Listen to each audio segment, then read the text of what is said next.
नमस्कार दोस्तों, स्वागत है आपका फैक्ट एंड इन्फो में। आज हम आपको सबसे बड़ी अंतर्राष्ट्रीय खबर के बारे में बताएंगे जो रूस और यूक्रेन के बारे में है। इस वीडियो में हम ये भी जानेंगे कि आखिर यूक्रेन नाटो में शामिल क्यों होना चाहता है और रसिया उसे नाटो में शामिल होने से क्यों रोक रही है। यहाँ तक कि तृतीय विश्व युद्ध की आशंका भी जताई जा रही है। आइए जानते हैं पूरी खबर क्या है।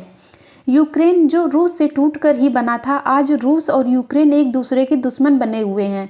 आइए जानते हैं इसकी असल वजह क्या है। दरअसल Ukraine North Atlantic Treaty Organization में शामिल होना चाहता है, यानी नाटो का सदस्य बनना चाहता है, और रसिया उसे रोक रहा है क्योंकि नाटो अमेरिका और पश्चिमी देशों का एक ऐसा संगठन है जो रसिया का दुश्मन माना जाता है और रसिया नहीं चाहता है कि उसका पड़ोसी देश नाटो का सदस्य बन जाए।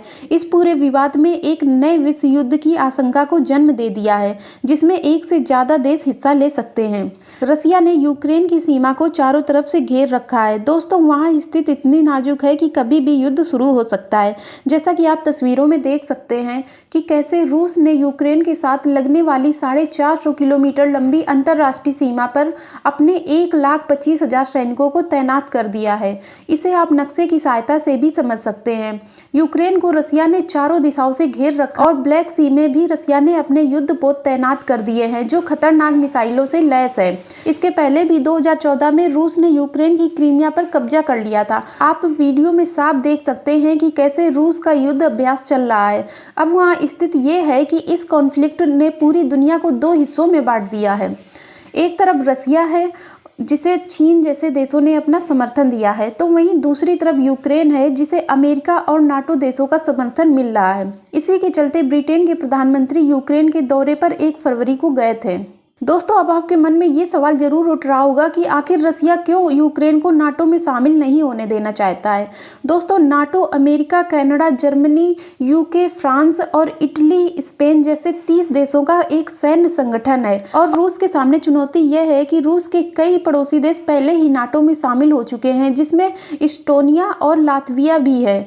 ये दोनों देश एक जमाने में सोवियत संघ यानी यूएसएसआर का हिस्सा हुआ करते थे। यानी जो देश पहले रूस के मित्र देश थे, अब वो देश नाटो में शामिल होकर अमेरिका के मित्र देश बन जाएंगे और रसिया दुश्मन देशों से घिर जाएगा। असल में अमेरिका चाहता भी यही है कि रूस के आसपास के सभी देश नाटो के सदस्य बन जाएं, जिससे अमेरिका रूस पर अपना दबाव बना सके। इसी के चलते एक बार रसिया के व्लादिमीर लेनिन ने कहा था कि रसिया के लिए यूक्रेन को गंवाना ठीक वैसा ही होगा जैसे एक शरीर से उसका सिर अलग हो जाए, और इसीलिए रसिया यूक्रेन को नाटो में प्रवेश का सख्त विरोध कर रहा है क्योंकि यूक्रेन रसिया के लिए एक बहुत ही इम्पोर्टेंट जगह है। जब द्वितीय विश्व युद्ध 1939 से 1945 के बीच चला था तो रूस ने अपने सीमा की सुरक्षा करने के लिए यूक्रेन का ही सहारा लिया था। चूँकि यूक्रेन रूस का पश्चिमी देश है जहाँ से रूस की राजधानी मॉस्को केवल 640 किलोमीटर दूर है, और यदि यूक्रेन नाटो में मिल गया तो यूक्रेन तक पश्चिमी देश पहुँच जाएंगे जो रूस के लिए सही नहीं है। दोस्तों, एक और सवाल आपके मन में आ रहा होगा कि जब यूक्रेन सोवियत संघ का हिस्सा रहा है और रूस का मित्र बन के रहा है तो फिर यूक्रेन यूरोपियन यूनियन में क्यों गया और अब नाटो में क्यों जाना चाहता है। तो इसे जानने के लिए आपको इतिहास में 100 साल पीछे जाना पड़ेगा। वर्ष 1917 से पहले यूक्रेन रसियन एम्पायर यानी रूसी साम्राज्य का हिस्सा हुआ करता था, लेकिन 1917 में रसिया की क्रांति के बाद साम्राज्य बिखर गया। यूक्रेन ने खुद को एक स्वतंत्र देश घोषित कर दिया। इसके बाद मुश्किल से 3 साल ही यूक्रेन आज़ाद रहा और 1920 में यह सोवियत संघ में शामिल हो गया। हालांकि वहां के नागरिकों में एक स्वतंत्र राष्ट्र बनने की इच्छा हमेशा से जीवित थी, जो कि आज भी है। और जब 1991 में सोवियत संघ टूटा तब इनमें से 15 देश बने, जिनमें से एक यूक्रेन भी था। असल मायने में देखा जाए तो यूक्रेन 1991 में आज़ाद हुआ और यूक्रेन हमेशा से इस बात को समझता था कि वह अकेले अपने दम पर रसिया का मुकाबला नहीं कर सकता है, और अगर कभी भविष्य में रसिया ने उस पर हमला कर दिया तो वह अपना बचाव भी नहीं कर पाएगा। इसलिए वह एक ऐसे सैन्य संगठन में शामिल होना चाहता था जो उसकी स्वतंत्रता को हर स्थिति में सुनिश्चित करे और उसे रसिया से भी बचाए, और इस काम के लिए उसे नाटो से अच्छा विकल्प फिलहाल कोई नहीं मिला। इसलिए पहले उसने यूरोपियन यूनियन को ज्वाइन किया और अब वह नाटो में शामिल होना चाहता है।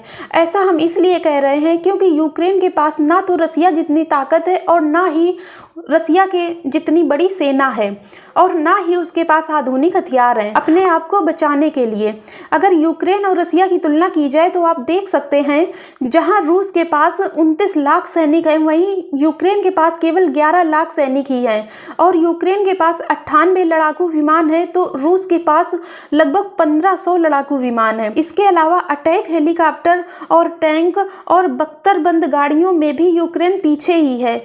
तो दोस्तों, आशा करते हैं आपको चीज़ें अच्छे से समझ आई होंगी और आपके सभी सवालों के जवाब भी मिल गए होंगे। तो इस वीडियो में इतना ही, मिलते हैं नेक्स्ट वीडियो में। अगर आपको वीडियो पसंद आया है तो लाइक करें। वीडियो देखने के लिए धन्यवाद।